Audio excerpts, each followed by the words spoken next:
नगरी पुष्कर में परिक्रमा मार्ग पर यात्री निवास के पास स्थित धर्मावत फार्म हाउस में चल रही पवन कुमार जी शास्त्री की भागवत कथा के तीसरे दिन कथा वाचक पवन कुमार जी शास्त्री ने कहा कि गुरु के बिना ज्ञान अधूरा, इसलिए हर व्यक्ति को गुरु बनाना आवश्यकता। उन्होंने कहा कि दीक्षा एक से ली जाती है तो शिक्षा कई गुरु से ली जाती है, लेकिन दीक्षा और शिक्षा दोनों लेना आवश्यक है। उन्होंने कहा कि हमेशा व्यक्ति को भगवान का स्मरण करना चाहिए। जो भगवान का स्मरण करता है उसके जीवन में कभी भी दुख और कष्ट नहीं आते।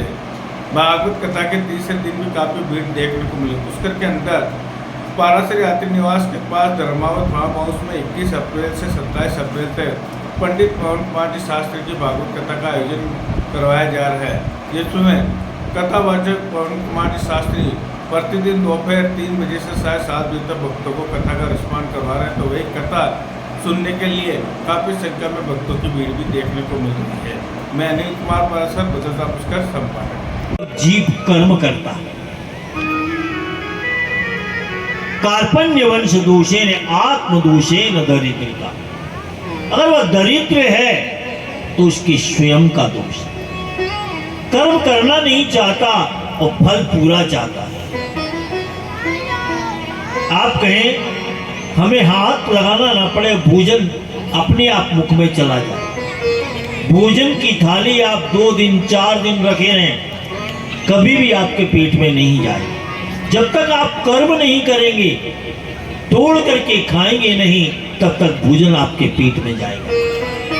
इसलिए हमारे शास्त्र बार बार ये की प्रेरणा करते हैं कि कर्मण्येव अधिकारस्ते, कर्म को करो, फल की कामना मत करो।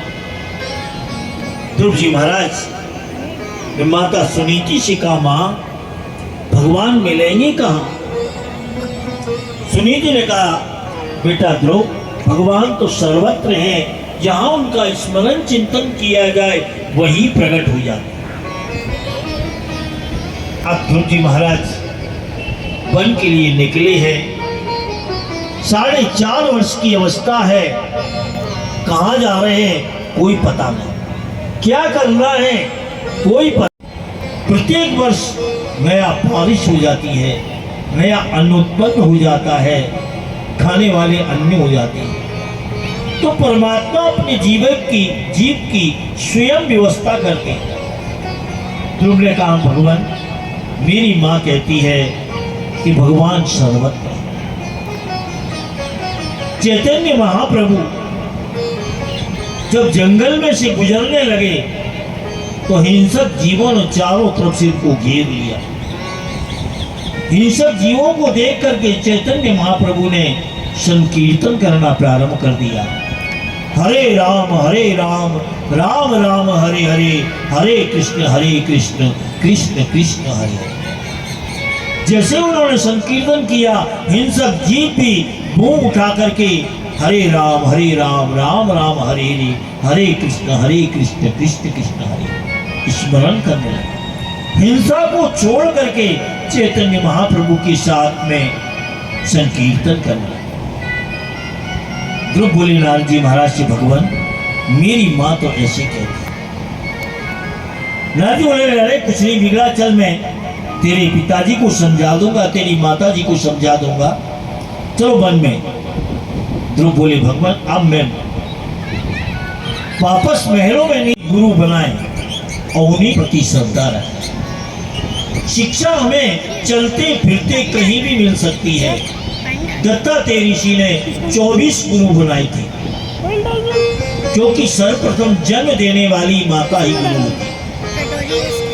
नारद जी महाराज ने ध्रुव जी से कहा, बेटा गुरु बनाया। ध्रुव बोले, गुरु कौन होता है? नारद जी बोले, गुरु जो अज्ञान रूपी अंधकार को दूर कर दे और प्रकाश को प्रकाशित करके जीवन को प्रकाशित बना दे, वह गुरु है।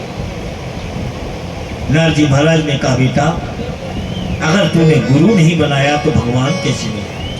तो ध्रुव जी गुरुदेव के चरणों में बैठ करके प्रार्थना करने लगे कि भगवान आप मुझे दीक्षा दीजिए, मुझे संस्कार दीजिए। गुरुदेव दया करके मुझको अपना लेता, गुरुदेव दया करके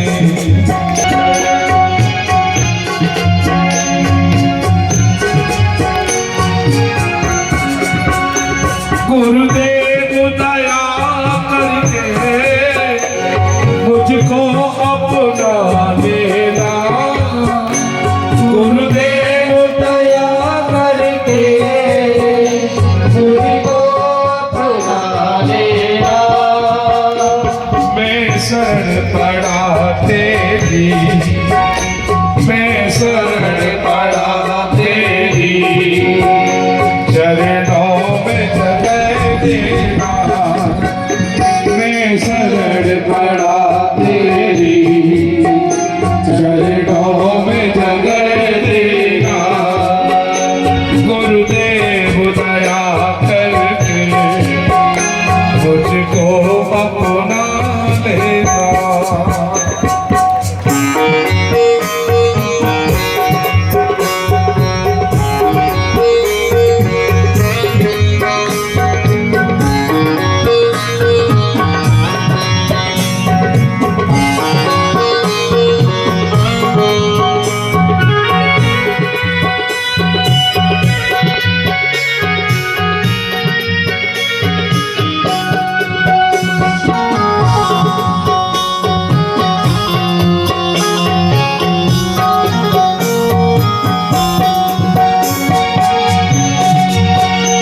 करुणानिधि नाम तेरा, करुणा दिखलाओ तुम। इस प्रेममय भूमि में ध्रुव को इसलिए भेजा कि ध्रुव नन्हा सा बालक है, वो बालक को प्रेम की आवश्यकता होती है। ध्रुव जी महाराज यमुना के तट पर पहुंचे हैं, स्नान किया है, यमुना में डुबकी लगा करके बाहर निकले हैं, हाथ में जल लिया है और भगवान प्राप्ति का संकल्प लिया। 3-3 दिन का अंतर रख करके केवल कैथ के फल खाते हैं। 3 दिन में एक बार खाते हैं। ओम नमो भगवते वासुदेवाय, ओम नमो भगवते वासुदेव। 1 महीना ध्रुव जी ने निकाल दिया। दूसरे महीने में ध्रुव जी ने 6-6 दिन का अंतर रखा। 6 दिन में केवल एक बार पत्ते खाते हैं। ओम नमो भगवते वासुदेवाय, ओम नमो भगवते वासुदेव। दूसरा महीना व्यतीत किया। तीसरे महीने में 9 दिन का अंतर रखते हैं। 9 दिन में एक बार यमुना का जल पान कर लेते हैं। ओम नमो भगवते वासुदेवाय, ओम नमो भगवते वासुदेव। महाराज 4थे महीने में 12 दिन का अंतर रखते हैं और 12 दिन में केवल 1 दिन वायु पीते हैं। ओम नमो भगवते वासुदेवाय, ओम नमो भगवते वासुदेव। 5वें महीने में प्राण को रोक करके और हृदय में भगवान को धारण करके एक पैर के अंगूठे के खड़े होकर